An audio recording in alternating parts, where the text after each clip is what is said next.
Hola de nuevo, te doy la bienvenida a un nuevo programa de Universo Japón Podcast. Hoy te traigo un programa chulísimo donde los haya.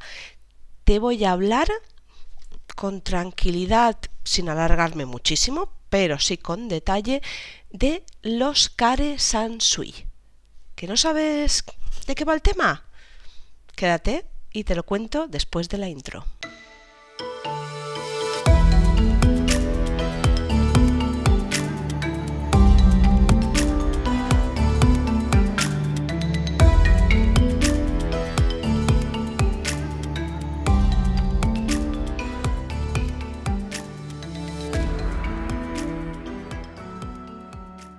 Bueno, aquí tenemos otro programa de cultura japonesa. Este es especialmente chulo, pero antes de entrar en el programa en sí, me voy a presentar de nuevo. Soy Sara, la creadora de Universo Japón, ahora de Universo Japón Podcast. Ya sabes que el proyecto de Universo Japón ha variado durante el tiempo y de momento pues vuelvo a ser una web, un podcast de divulgación de cultura japonesa. ¿Y por qué? Porque soy una chiflada de la cultura de nipona, de su idioma, de su arte, de todo. O sea, es que me chifla hasta la más mínima cosa de Japón. ¿Qué le voy a hacer? Ya está, cada uno tiene sus cosas. Por la mía es la chifladura por el mundo japonés. Y hoy te traigo un tema muy chulo, pero antes de nada recordarte que me puedes encontrar en redes sociales, en Instagram, en Facebook, que publico esto también en la web de universojapón.com y que bueno, poco a poco habrán cambios y voy a ver en un futuro cercano, pues bueno, cómo dar un cambio de, como digamos, no sé cómo decirlo, porque claro, antes esto era un negocio, ahora no, ahora ya vuelve a ser otra vez una web simplemente de entretenimiento, con su podcast correspondiente, con su parte de blog y bueno, pues hay que adaptar la estética, así que bueno, si ves cosas que ahora mismo no te cuadran, pues bueno, pues es por eso, ¿vale? De todas maneras, te recuerdo que te puedes suscribir a mi canal también de YouTube y que publico otras cositas aparte de este podcast y que te van a ser muy útiles si es que si es que tienes interés por la cultura nipona. En fin, dicho todo esto, voy a empezar a tratar el tema de hoy, que es un tema chulísimo. A mí la verdad es que me encanta. Creo que es un eterno desconocido en el mundo occidental. Quizá lo más cercano que tengamos a los Kare Sansui aquí en España, bueno, aunque hay algunos, he de decirlo, pero no, no son muchos, son los mini jardines pequeñitos estos que se ponen encima de la mesa para desestresarte. Pues bueno, antes de llegar a esto, he omitido un detalle importante. ¿Qué son los Kare Sansui? Los Kare Sansui, o llamados jardines secos, son lo que llamamos jardines zen japoneses. ¿Y por qué llamamos a estos jardines secos? Pues bueno, porque están formados por arena, grava, rocas. Ocasionalmente también pueden contener hierba, musgo y algún elemento natural que simulan el agua y las montañas. Realmente en estos jardines, pese a no tener ese elemento que es el agua, sí que utilizan los demás elementos de alguna manera para crear una atmósfera que simule esa agua ausente. Y de ahí pues que se llamen los jardines secos. Estos jardines secos son utilizados como forma de meditación por los monjes zen japoneses y concretamente esta tipología de jardín, que es el Kare Sansui, está englobado dentro de otra tipología mayor que es el Hiraniwa, que es el jardín plano, que está en contraposición con el jardín de colinas y lagos, que es el Tsukiyama. Este tipo de jardín, este jardín zen, realmente no son jardines que destaquen por su enorme extensión, ¿no?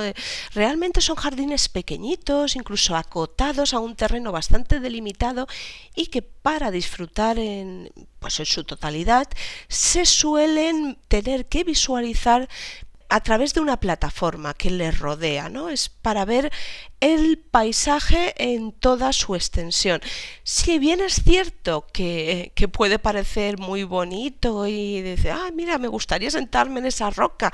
No, no son jardines para pasear por ellos, son jardines de contemplación.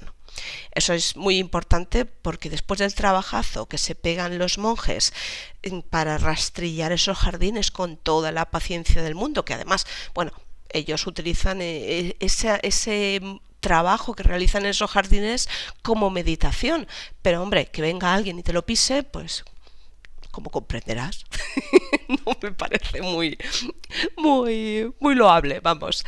Y bueno, te voy a contar un poquito la historia de estos jardines zen.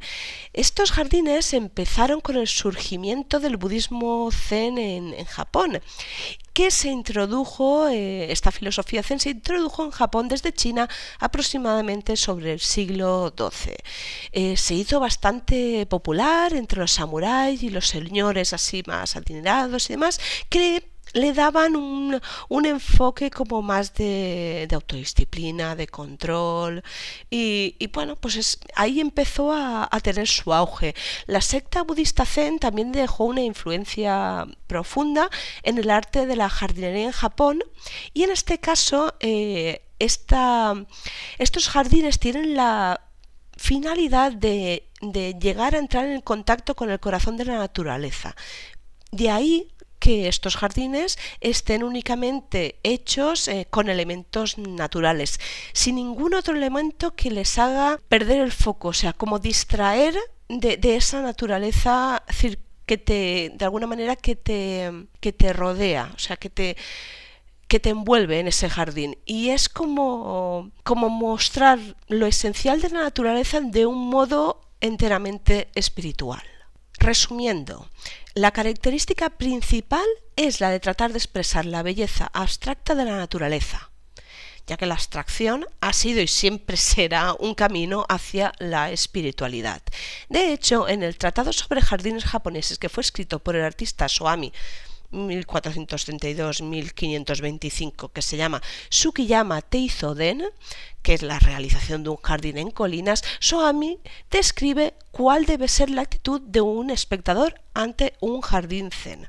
Y dice literalmente, el corazón y la mente propios deben concentrarse en la profundidad de la naturaleza y no deben darse ninguna sospecha de frivolidad en la actitud del espectador hacia la naturaleza. Con estas palabras se indica que la actitud interior ante un jardín es exactamente la misma que la de un seguidor zen, es decir, tratar de descubrir el mensaje interior que la naturaleza nos da en todos sus aspectos. Allá por el periodo Kamakura, el siglo XIII, los jardineros japoneses se entusiasman con estas últimas tendencias chinas y además hay que añadir que la pintura china en ese momento favorecía el estilo de las tintas monocromas, que se llama Sui Bokuga, y hacen un énfasis en esa expresión controlada, con lo cual, si unes todos esos aspectos y en imitación de ese estilo pictórico, se colocaban especialmente en grupos rocas de similares características, simbolizando las montañas que se elevan sobre espacios de arena blanca, que a su vez simbolizan el océano. Este estilo es el que llaman Kare Sansui, o paisaje árido, y se convirtió en un absoluto ideal durante el periodo Muromachi. Estamos hablando de los siglos XIV y XV. Y además, en este periodo la tendencia iba hacia la simplicidad de los elementos constructivos del jardín, siempre basándose en la doctrina de la secta zen, que en ese momento ya llegó a su absoluta cumbre. Además, también va unido bastante el tema de este tipo de jardines y este tipo de arte al arte del té, ya que dentro de los jardines se iban a construir, y de hecho los puedes ver en muchos templos y muchos jardines japoneses, la casa de té.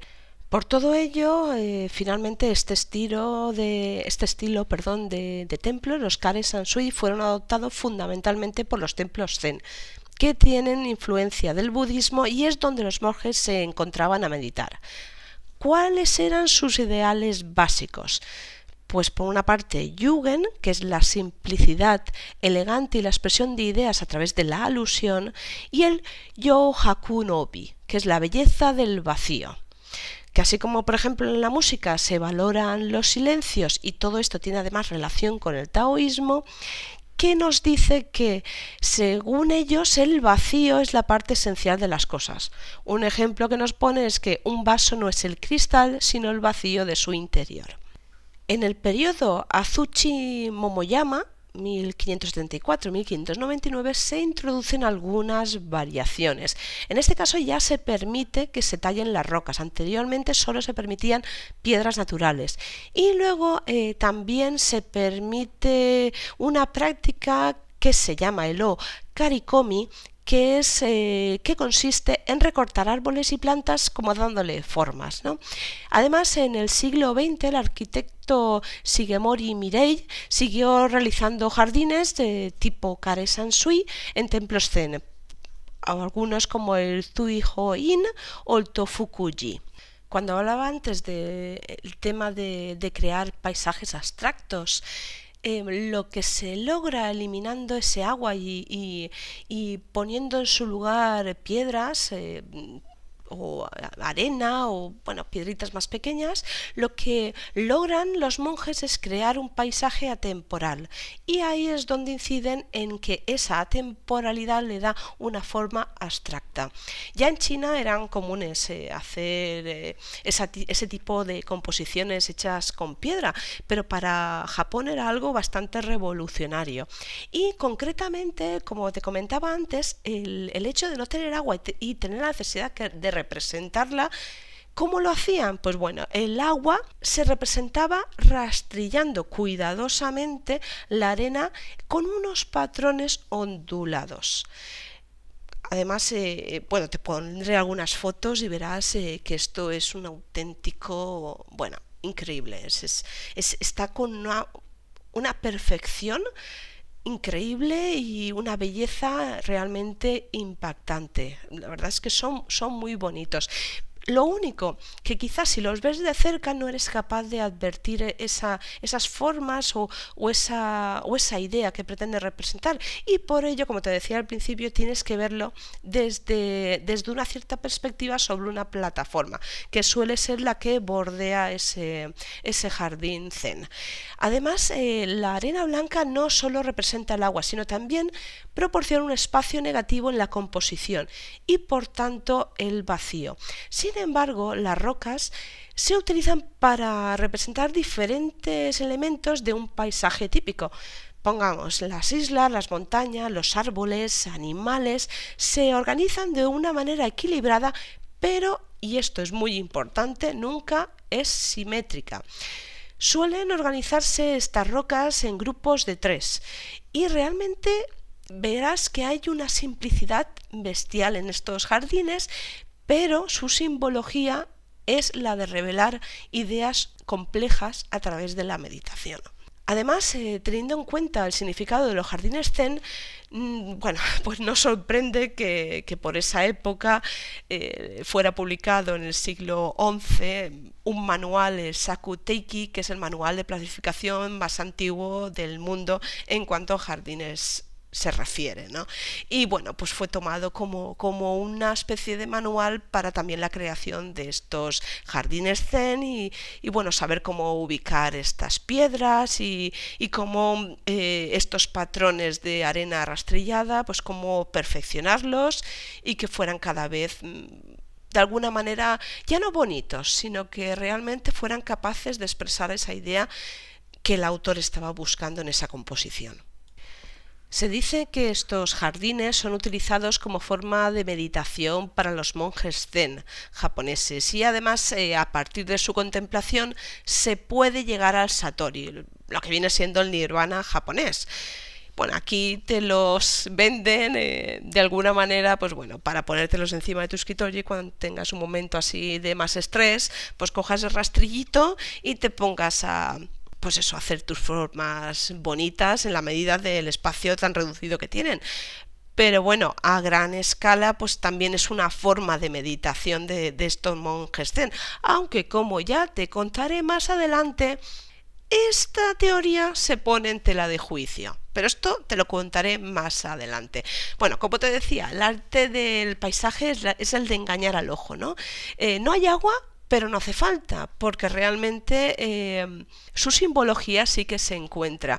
La diferencia de este jardín con otros es el que se utiliza primero solo elementos secos, no está absolutamente presente el agua en ningún momento, y por otro lado el que mediante toda esa colocación de esos elementos poder llegar a una meditación profunda y relajar cuerpo y mente y adentrarte espiritualmente en ese lugar, ¿no? que se ha creado con toda esa composición.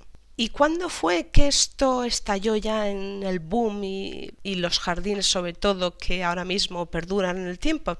Todo esto fue en el periodo Muromachi, siglos XIV y XV, que empezaron a aparecer los jardines más especiales en los templos zen, y particularmente los monjes comenzaron a diseñar jardines con rocas con significado esotérico en Kioto. Además, Kioto es una ciudad que es conocida por su... es que no sé ni cuántos templos hay, pero hay miles de templos y albergan muchos de los jardines más bellos del mundo. Como ejemplo, pues ahora te voy a decir unos cantos. El Kare Sansui más famoso e importante de todos ellos se encuentra al noroeste de Kioto, concretamente en el templo Ryoan-ji. Perdona, pero es que no sé exactamente cómo se pronuncia. Creo que es Ryoan-ji, pero te lo dejaré escrito de todas maneras y te dejaré una foto al respecto porque es bello a más no poder. Este jardín de rocas se añadió al templo a finales del siglo XV con el fin de proveer de un lugar a los monjes para su meditación.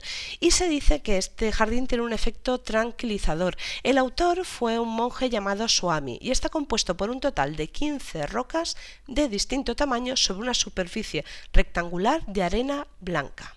Es sin duda, como te he dicho al principio, es uno de los jardines más hermosos del mundo.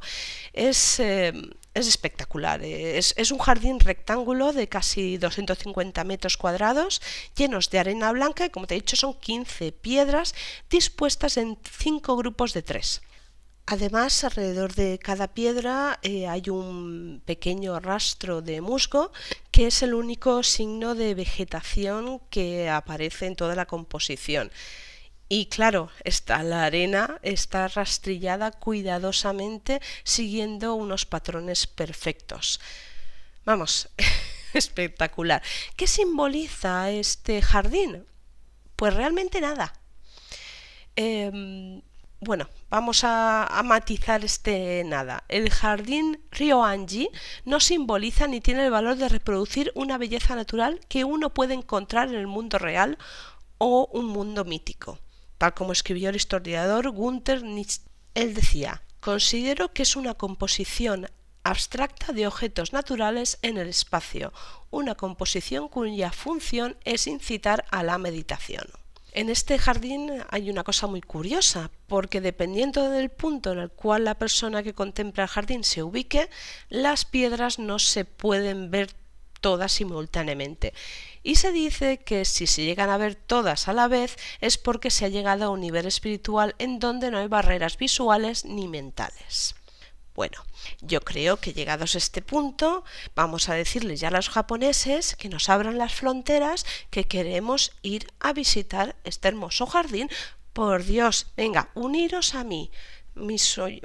Tú que me estás escuchando, por favor, una oración zen. Abrid las dichosas fronteras de Japón, por Dios.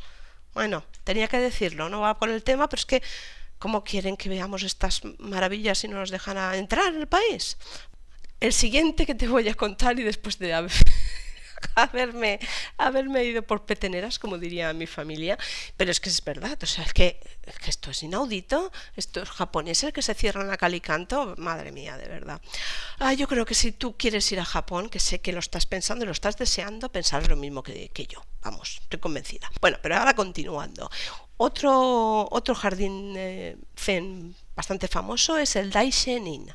El Daishin-in se construyó casi simultáneamente con la residencia del abad del templo, finalizada en 1513, pocos años después de que se fundase la congregación. Este es un jardín de gran complejidad visual y técnica, y además va mucho más allá de sugerir composiciones semejantes a las pinturas paisajísticas chinas. En este caso se inspira en un paisaje real de montañas. El siguiente jardín zen, el Tenryuji, está construido en el siglo XV y este ya muestra una transición hacia el paisaje seco que asociamos con los jardines zen. En este jardín en particular tenemos este doble tipo de diseño, por un lado el jardín de colinas y estanque que llamábamos Tsukiyama, y el conocido como Hiraniwa, que es el que no hay colinas ni lagos, sino piedras y árboles arreglados en un espacio plano que produce un peculiar efecto estético. Y es que en este jardín se produce un efecto bastante curioso, y es que hay un estanque reflejante en el fondo que contrasta con una cascada hecha de piedra y con la gravilla rastrillada que puede ser contemplada desde la plataforma de observación que te decía al principio, que era desde donde se tenía que observar este tipo de jardines. El siguiente jardín es precioso, pero totalmente distinto. Te estoy hablando del jardín Saihoji, que es conocido como el templo de musgo. Es muy curioso este jardín porque este jardín inicialmente no estaba de esta manera, ¿no? Tenía sus piedras y demás, que bueno, es del siglo XV, y no siempre se vio con esta estética, es decir, primero estaban las rocas como tal, pero poco a poco, bueno, pues este templo cayó en desuso y obviamente pues el jardín también. Y el musgo cubrió lentamente las rocas, iba a decir locas, no, las rocas y la grava. Y se pueden ver esas islas rocosas del jardín que ahora dicen que, bueno, que representan una tortuga nadando en un lago de musgo. Y es también, pues bueno, una roca que consideran que es la roca de meditación para promover la calma y el silencio, y además una cascada seca. Es totalmente diferente, no tiene nada que ver porque realmente esos elementos como son, pues bueno, las rocas y la gravilla se ha visto difuminada por ese musgo, pero es enormemente bello, con la manía que le tenemos aquí en España al musgo, porque le tenemos mucha manía. Pero es enormemente bello. Sí, una de las cosas que más me llamó la atención a mí en Japón precisamente fue ese musgo tan bonito que decoraba esos jardines, siendo o no siendo zen, también lo digo, que habían bosques con unos jardines o templos con unos jardines preciosos, o simplemente, como decía, entre los bosques, y ese musgo la verdad es que le daba como un toque así un poco, no sé, como de cuento de hadas. Que igual es cosa mía que se me ha ido la olla, ¿vale? Pero muy bonito, la verdad es que precioso.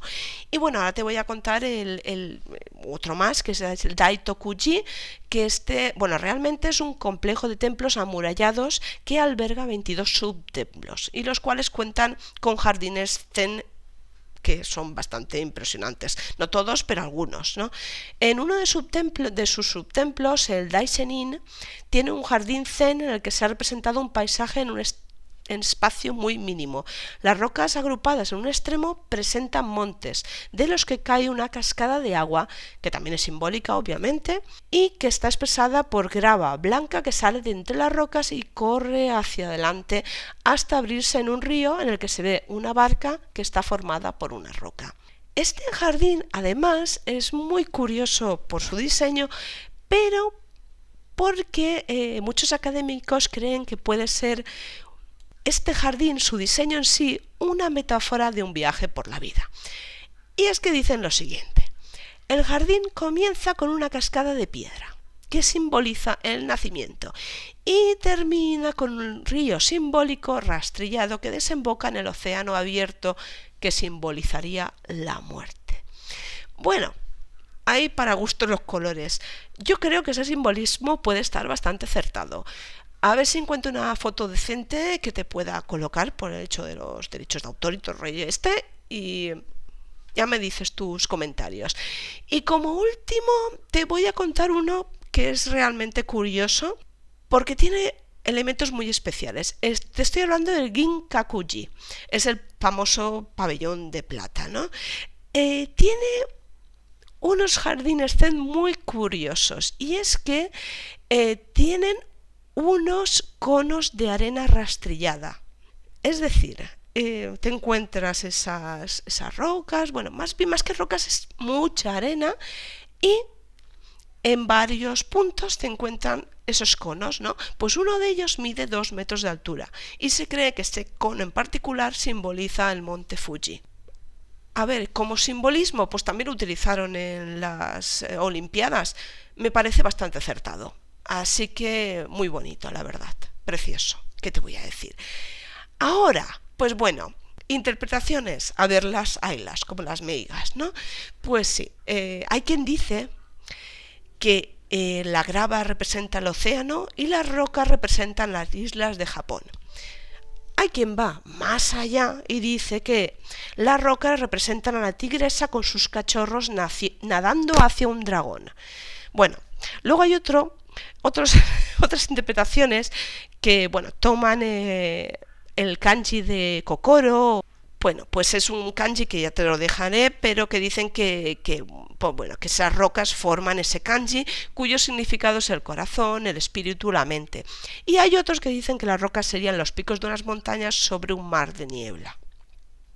Bueno, ya le llegamos al punto que antes te había avanzado, que es que hay muchos críticos, entre ellos, pues bueno, hay expertos en jardinería y budismos japoneses que piensan que este concepto del jardín zen es realmente un mito, que es una creación occidental de finales del siglo XX y que no tiene fundamento en la jardinería japonesa.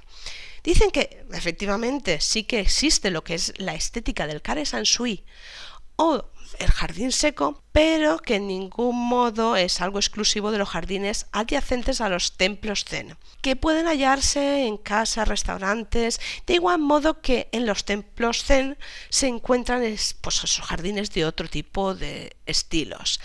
Ellos dicen que el término de jardín zen apareció en un libro llamado 100 Kyoto Gardens, publicado en 1935, escrito por Roland Kak, en inglés. El primer uso en el idioma japonés de este término no se registra hasta 1958, y de esto puede deducirse que algunos estudiosos japoneses de la posguerra se limitaron a adoptar una innovación occidental aceptando el concepto de jardín zen porque ya se había difundido entre los extranjeros. Además hay otro libro de Wipe Quitters, perdón si pronuncio mal, que se llama Themes, Scenes and Taste in the History of Japanese Garden Art, publicado en 1988, que propone un importante argumento en contra de la correlación entre el zen y el Kare Sansui. Y es curioso porque razón no le falta. Él dice que, de acuerdo con la perspectiva budista, el mejor jardín para representar la doctrina de Buda sería la nada. O al menos no sería un jardín cuyo atractivo estético distrajera de la búsqueda de la verdadera iluminación. Dice que la gente que practica zen no debería construir jardines. En el sutra dice que Bodhisattva Makatsu, quien deseaba meditar, primero abandonó la mundana vida de hacer negocios y generar riquezas, así como abandonó la tarea de cosechar vegetales. Además, la creencia de que los monjes zen utilizaban los jardines para meditar se ve bastante desmentida por el hecho de que en Japón los monjes zen casi siempre meditan en interiores. Y esto, hasta donde yo sé, es cierto. Tampoco soy una experta en budismo zen. Sí que es cierto que cuando meditan en interiores lo hacen de cara a una pared, que es el Soto Zen, o al centro del cuarto, que es el Rinzai Zen, y nunca lo hacen meditando a exteriores. Así que dicen que las fotos de monjes japoneses meditando en jardines son eventos preparados. Luego está la otra parte, que dicen que bueno, que estos comentarios críticos asumen una interpretación muy literal del jardín zen y que el término refleja el hecho de que ese estilo de jardín, se desarrolló en los templos del Rinzai Zen, siendo alguno de los diseñadores históricamente más relevantes como Muso Soseki o Soami monjes o practicantes del Zen. Así que bueno, dicho esto, para gustos los colores, quizá no sea ni un extremo ni el otro, ni todo lo contrario, pero lo que no cabe duda es que el desarrollo de estos jardines está muy estrechamente asociado a los templos del Rinzai Zen, particularmente a los grandes complejos religiosos de Kioto. Así que bueno, ¿qué vamos a hacer? Pues en fin, como te he dicho, para gustos los colores. Lo que sí que está claro es que todas las variaciones que se puedan añadir a este concepto de grava, rocas, musgo y poco más, ya no sería un jardín zen, ya sería un jardín japonés, igualmente bonito, que no digo que no, pero ya no sería propiamente un jardín zen, y mucho menos si ya se le añade agua. Bueno, pues dicho esto, creo que ya no me queda mucha más cosa por decir. Pues sí, he llegado al final, no me he dado ni cuenta y he llegado al final. Bueno, nada, tenía yo mi pequeño guioncito aquí porque el temita de hoy se las traía, la verdad.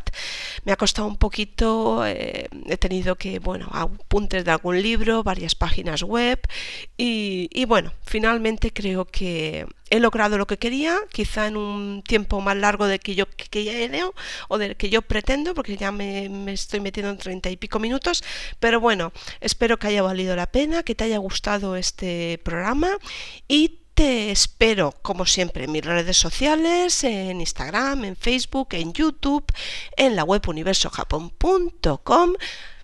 Suscríbete, que te aviso cuando sale un nuevo programa y te voy poniendo esas pequeñas pinceladas de cultura japonesa con los sabías que. Y nada, te veo de nuevo, te veo, nos oímos, nos comunicamos de nuevo en el siguiente programa. Agradecerte que estés ahí, agradecerte tus me gustas, que me sigas en todo este, bueno, esta locura de podcast que espero dure mucho tiempo y pueda llevar adelante. Y nada, y te agradezco que hagas todo eso porque sin ti esto no sería posible. Arigato, gozaimashita, matane.